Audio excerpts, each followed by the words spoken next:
Kind of, but it's like this. Of course, you could be a Buddhist and not have anything to do with or any interest or concern with gods, because as you know, the Buddha described often as the teacher of both humans and gods.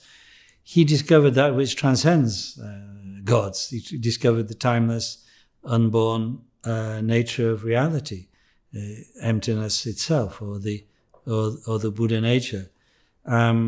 So this, and that achievement, that discovery made by the Buddha, is available to everybody if they do the work, if they do the practice, if they look for it.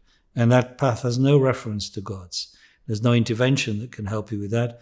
Even if there are or were gods, they can't help you with that in the slightest. So, in a sense, therefore, Buddhism is non-theistic. In terms of its essential concerns, gods just don't matter at all. So then you could say, so that means that Buddhists have nothing to do with gods at all? Buddhists don't revere gods? Well, culturally, it's not quite so simple. Existentially and profoundly and spiritually, yes, gods have no importance. But stepping back again and looking, there are a lot of beings in this world, a lot of different types of beings, some that seem to have bodies, some that don't seem to have bodies. All their states are generated by their mind, and specifically by the karmic patterning that arises from their mind. As Buddha said, it's karma, actions that create the world. And so if we itemize the world, well, we couldn't itemize the world because there's many worlds as there are different types of beings, and as many of them as there are different types of minds. But because the distinctive disturbing emotions, one can enumerate really, from hatred, which is the seed of the hells, and so on, then we could say, well, yes, there may be beings without bodies, spirits, if you want to call them that, who right now are enjoying some kind of elevated state within samsara, within the cycle of birth and death, bound to the wheel of birth and death, just like us humans, but perhaps with a little bit more of the kind of temporary, blissful, expanded qualities that we can encounter sometimes in this life, but usually don't last very long. They're not going to last that long for the gods either, but they have them. So therefore we talk in Buddhism about the devas, the deva realm, the god, it's a Sanskrit name meaning God, the god realm. We talk about also the asura realm, the demigod realm. But the main point to get over to start with is that they're no big deal. As I said, they can't help us with enlightenment. If they exist or not is really irrelevant to our central enterprise in practicing the Dharma.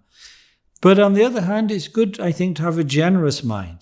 First of all, to have a kind of expansive mind, which realizes, as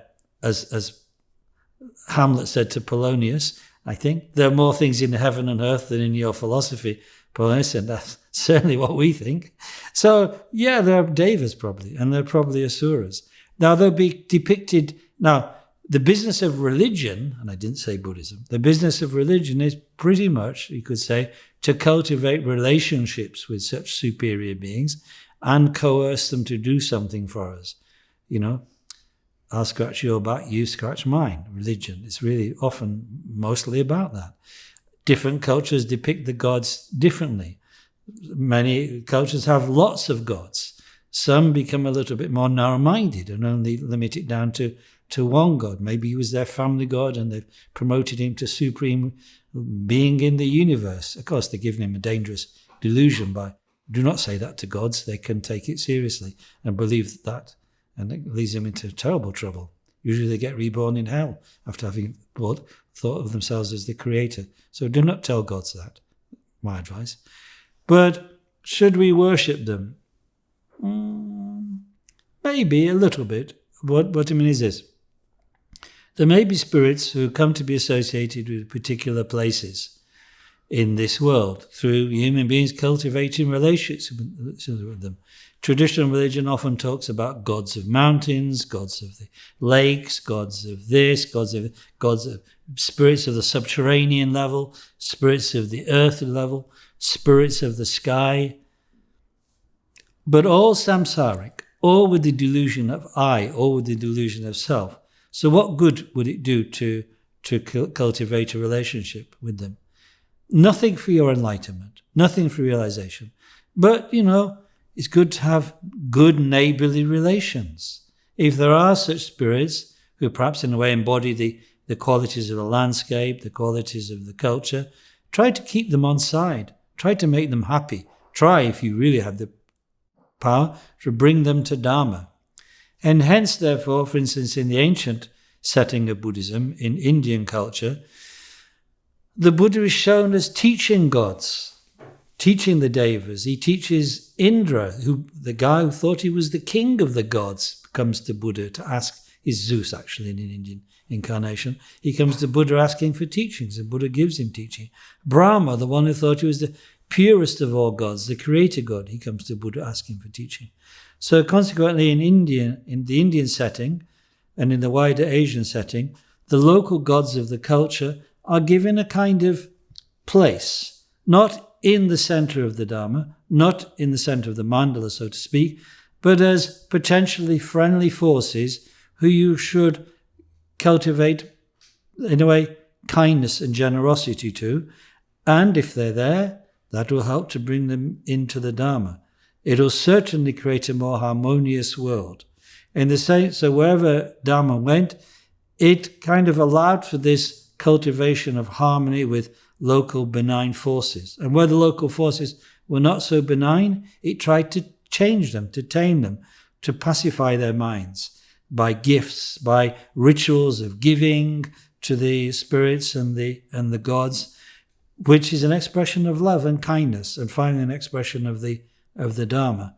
So if you're in a culture in which there are gods, as long as these are not gods that, demand evil, like killing people to make them believe in them, or killing human beings for sacrifice, or animals for sacrifice, as long as the cults of the gods in your area is a benign one, then it's nothing wrong from a Dharma point of view to practice a little generosity in that way. Don't confuse it with the main concerns of your Dharma practice, and do not think that these gods have any power over human destiny.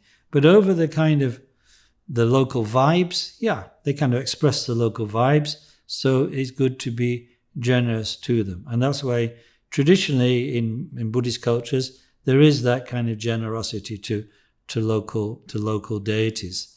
Of course, in the West, we have a bit of a problem because for various historical reasons, we kind of expelled our local gods and replaced them by a kind of, what one might say, a kind of CEO without any workers. And one whom we regularly praised as the one and only God. As I was trying to hint earlier, it's not good to talk to gods in this way, because eventually they can start to believe it.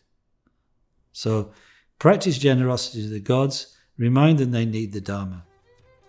That would be good.